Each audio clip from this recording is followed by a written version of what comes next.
Hey, what's going on, y'all? It's your boy E2 Blue coming back at you again. One more again. Yes, y'all. Yes. We are leaving for the draft tomorrow night. It's here, y'all. It is here. I cannot wait. I'm excited. My boy Mark Holmes, he out there making them pork shoulders and prepping everything. And we're all just getting ourselves together. And me, I'm just still working, trying to get myself together too as well. Trying to stay busy. You know how you do. Got to stay on that work grind. Got to make that paper. Got to pay them bills. That's what it's all about. So yeah, just real quick, I just want to talk about this draft. I've said before, this draft is going to be crazy. This first round, I just want to put some things in perspective right quick. So we all know that the draft is at the Cowboys Stadium. It's at AT&T Stadium. And Jerry is well known for making a splash and showing out whenever he can when the spotlight is on him. Now, the spotlight is always on the Cowboys, whether it's good or bad. But, you know, being a fan of this team, I've said it before, it's hard as hell because there's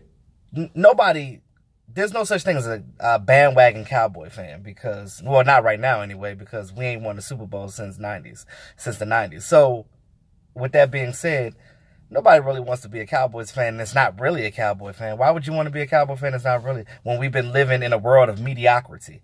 And hopefully that changes this year. I know I've been saying this for the last couple of years about this team, but I'm optimistic about my team because I love my team. I'm going to be a homer because that's my team. But at the end of the day, I critique when critique makes sense. So at the end of the day, if it makes sense to critique it, I'm going to critique it. Whether it's good or bad. Whether I love it or not. It is what it is. That's just how I roll. I'm E2. I keep it real. So, we heard reports last week that the Cowboys are looking to get Calvin Ridley in the first round. Now, whether you guys think having a wide receiver up high is valid. I mean, I know some of you said you want that, but I don't think so. Because, again, if our identity is to run the ball first, you don't need a diva wide receiver. So if that's the case, they got rid of Dez, which goes to show you that, oh yeah, because before I get into that, you guys are always making jokes about me being in jail and being in a military vehicle. Again, for the last time, I work for a water company that deals with water coolers, ice machines, and coffee machines. My work truck broke down because the battery died, I guess. And I'm in my supervisor's big old truck now. So this thing's huge. So I'm driving the big hoss today. So I get ready to drive that RV. So, you know, I need something big to get ready to drive something huge like that. So, again, I just wanted to bring something to y'all attention. So, again, they said that they want to draft Calvin Ridley. Okay, Calvin Ridley's I like him, but there's other wide receivers that I like better than him, to be honest with you. But I don't want a wide receiver in the first round. Because if our identity is to run this ball first, we don't need it. By them cutting Dez, that goes to show you already that we don't need a diva wide receiver. We don't necessarily need that. That's the reason why they got Deontay Thompson. That's the reason why they had Hearns.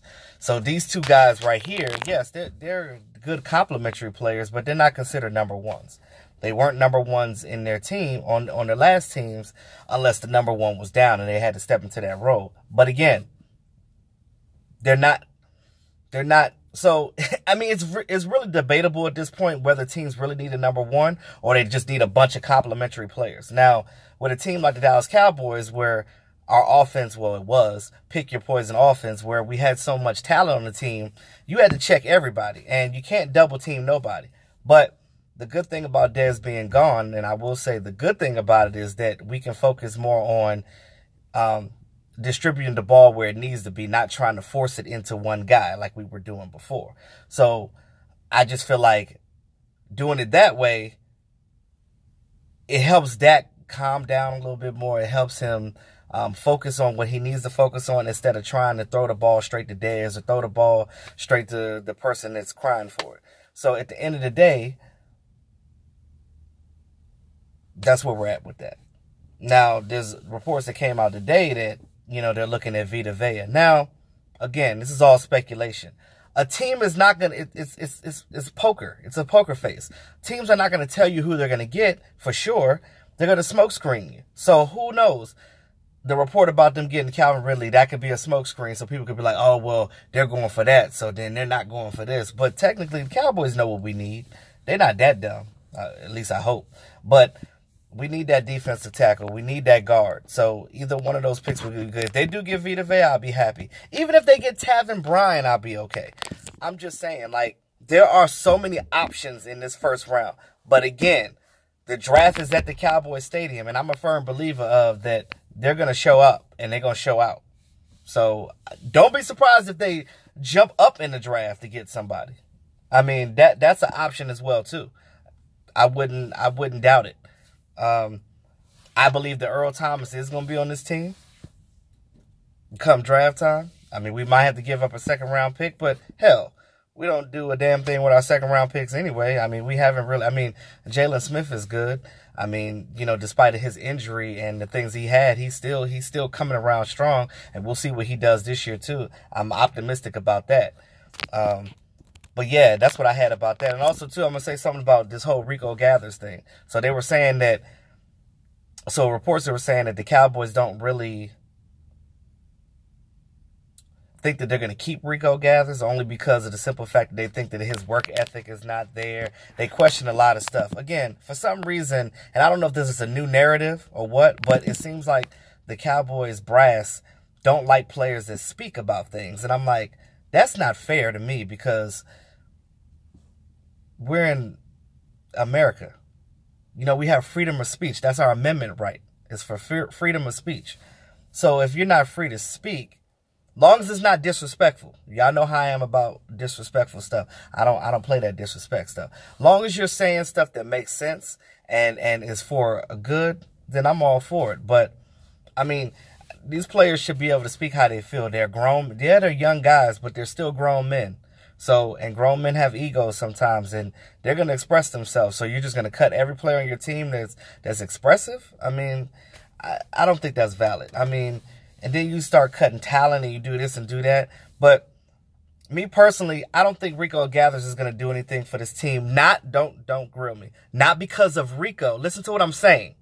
Not because of Rico's talent, because I think Rico has all the talent in the world. I think that he can do some great things. But my issue is the team does not know what to do with talent. They don't know how to develop talent. Look at some of the guys. What was the guy's name? The African guy that was from London that we had got the defensive end.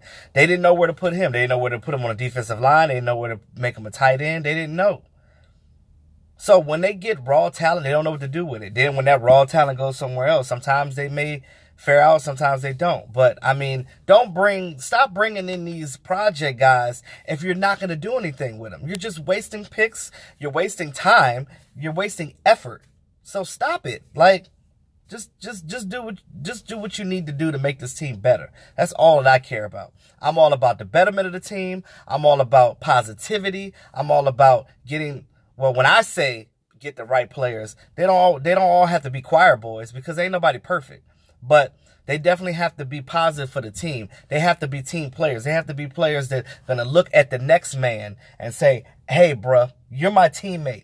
I'm down for you. Hey, you're my teammate. I'm down for you.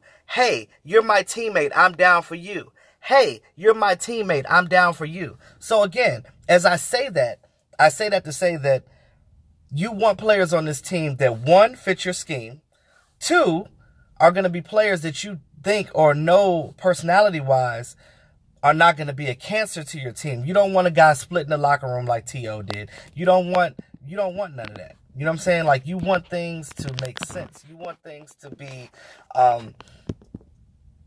morally correct for your team. So that's all I'm saying with that. But like I said, with that being said, that's all I had today. It's Monday. I got a lot to do to get ready for tomorrow. I still haven't finished packing yet. I still got to get my music together. So again, y'all gonna see me on this draft trip. I hope you guys follow me. Follow all of my other guys too. We're, like I said, we all in this together. We're just here for one cause to entertain you guys. You already know. And see, some of you guys were like, saw some of my personality, because I'm really a funny guy, but I try to be a little coy because I try to be serious when I talk about the Cowboys. But me personally, like, my personality, I'm a real fun-loving guy, so I love to have fun. So you guys are going to learn more about my personality when you guys see me on this trip, because I don't hold no cut cards. I just tell it like it is. So at the end of the day, that's what it is. So with that being said, this is your boy E2 Blue. Thanks again for all my subscribers. If you haven't subscribed, just make love to that button and just tap on that thing for a minute and subscribe to your boy. And, you know, just let me know what you think in the comments, y'all. And until then, peace.